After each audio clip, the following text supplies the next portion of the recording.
الحمد للہ رب العالمین والعاقبۃ للمتقین والصلاة والسلام علی اشرف الانبیاء وخاتم النبیین وعلی آلہ واصحابہ واہل بیتہ اجمعین۔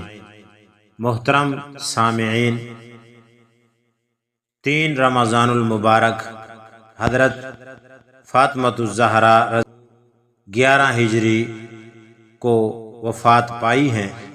اس مناسبت سے آج سوچا حضرت سیدہ زہرا رضی اللہ تعالی عنہ کے احوال اور مراتب کے حوالے سے کچھ عرض کر دیا جائے۔ آپ رضی اللہ تعالی عنہ کا اسم گرامی فاطمہ ہے۔ زہرا اور بطول یہ دونوں آپ کے لقب ہیں۔ ابن عبد البر رحمۃ اللہ علیہ فرماتے ہیں بعثت کے پہلے سال میں پیدا ہوئیں۔ آپ صلی اللہ علیہ وسلم کی تمام صاحبزادیوں میں حضرت فاطمہ رضی اللہ تعالی عنہ سب سے چھوٹی ہیں۔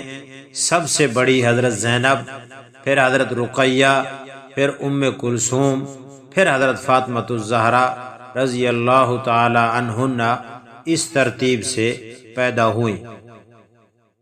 2 ہجری رمضان المبارک میں حضرت علی رضی اللہ تعالی عنہ سے آپ کا نکاح ہوا۔ محرم، صفر، ذی الحجہ کے اقوال بھی آتے ہیں۔ حضرت علی رضی اللہ تعالی عنہ 10 سال کی عمر میں اسلام لائے۔ پہلے قول کی بنا پر نکاح کے وقت حضرت علی کی عمر 21 سال 5 ماہ۔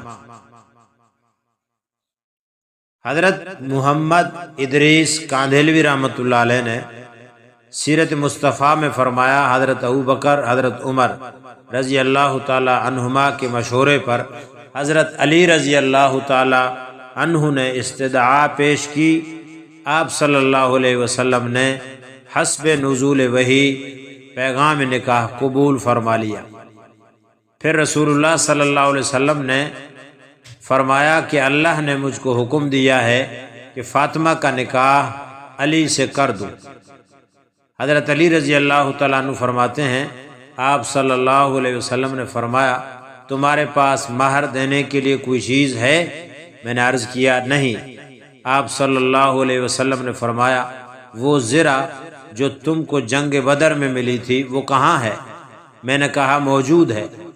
آپ صلی اللہ علیہ وسلم نے فرمایا بہتر ہے وہی زرہ فاطمہ کو مہر میں دے دینا۔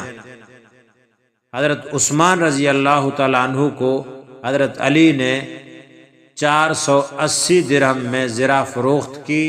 تمام پیسے حضور اکرم صلی اللہ علیہ وسلم کو لا کر دے دیے۔ حضرت ابوبکر و عمر رضی اللہ تعالی عنہما اور دیگر صحابہ کرام کی موجودگی میں نکاح ہوا۔ خطبہ نکاح حضور اکرم صلی اللہ علیہ وسلم نے خود پڑھا۔ حضرت کاندھلوی رحمۃ اللہ علیہ نے مسند احمد کی روایت کے حوالے سے نقل فرمایا کہ جہیز میں آپ صلی اللہ علیہ وسلم نے جو سامان دیا تھا وہ یہ ہے: لحاف، چمڑے کا گدا جس میں کسی درخت کی چھال بھری ہوئی تھی، 2 چکیاں، 1 مشکیزہ، 2 مٹی کے گڑھے۔ حضرت حارثہ بن نعمان رضی اللہ تعالی عنہ نے اپنا مکان پیش فرمایا۔ آپ صلی اللہ علیہ وسلم نے قبول فرمایا اور اس گھر میں رخصتی ہوئی۔ گھر کی صفائی اور دیگر انتظامات حضرت عائشہ رضی اللہ تعالی عنہا اور حضرت ام سلمہ رضی اللہ تعالی عنہا نے مکمل فرمائے۔ ذی الحجہ میں 2 ہجری کو رخصت ہوئی۔ حضرت فاطمہ رضی اللہ تعالی عنہ سے جو اولادیں پیدا ہوئیں 3 لڑکے 2 لڑکیاں۔ حضرت حسن، حضرت حسین، حضرت محسن رضی اللہ تعالی عنہم یہ لڑکے ہیں۔ حضرت ام کلثوم، حضرت زینب یہ بیٹیاں ہیں۔ سوائے حضرت فاطمہ کے اور کسی صاحبزادی سے آن حضرت صلی اللہ علیہ وسلم کی نسل کا سلسلہ نہیں چلا۔ محسن بچپن ہی میں انتقال کر گئے اور حضرت ام کلثوم سے حضرت عمر رضی اللہ تعالیٰ عنہ نے نکاح فرمایا اور حضرت عمر کی حضرت ام کلثوم سے کوئی اولاد نہیں ہوئی۔ حضرت زینب رضی اللہ تعالی عنہا کا نکاح حضرت عبداللہ بن جعفر رضی اللہ تعالی عنہ سے ہوئی، ان سے اولاد بھی ہوئی۔ آن حضرت صلی اللہ علیہ وسلم کی وفات کے 6 ماہ بعد رمضان المبارک 11 ہجری میں حضرت اماں فاطمۃ الزہرا رضی اللہ تعالی عنہا نے انتقال فرمایا۔ ایک قول کے مطابق حضرت عباس رضی اللہ تعالی عنہ نے نماز جنازہ پڑھائی، دوسرے قول کے مطابق حضرت ابوبکر صدیق رضی اللہ تعالی عنہ نے جنازہ پڑھایا۔ حضرت علی رضی اللہ تعالی عنہ، حضرت عباس رضی اللہ تعالی عنہ اور حضرت فضل بن عباس رضی اللہ تعالی عنہ نے قبر میں اتارا۔ رسول اللہ صلی اللہ علیہ وسلم کو سب سے زیادہ محبوب تھی۔ بار بار آپ صلی اللہ علیہ وسلم نے فرمایا ہے کہ اے فاطمہ، کیا تو اس پر راضی نہیں کہ جنت کی تمام عورتوں کی سردار ہو؟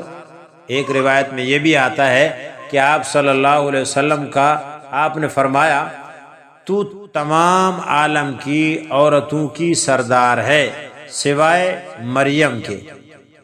آپ صلی اللہ علیہ وسلم کا معمول مبارک تھا، جب بھی آپ سفر میں جاتے تو سب سے اخیر میں حضرت فاطمہ رضی اللہ تعالی عنہا سے ملتے، اور جب سفر سے واپس آتے تو سب سے پہلے حضرت فاطمہ رضی اللہ تعالی عنہا کے پاس جاتے۔ یہ تھی مختصر حضرت فاطمہ رضی اللہ تعالی عنہ کے احوال۔ اللہ تعالی ہماری خواتین کو حضرت اماں فاطمہ رضی اللہ تعالی عنہا کے نقش قدم پر چلنے کی توفیق عطا فرمائے۔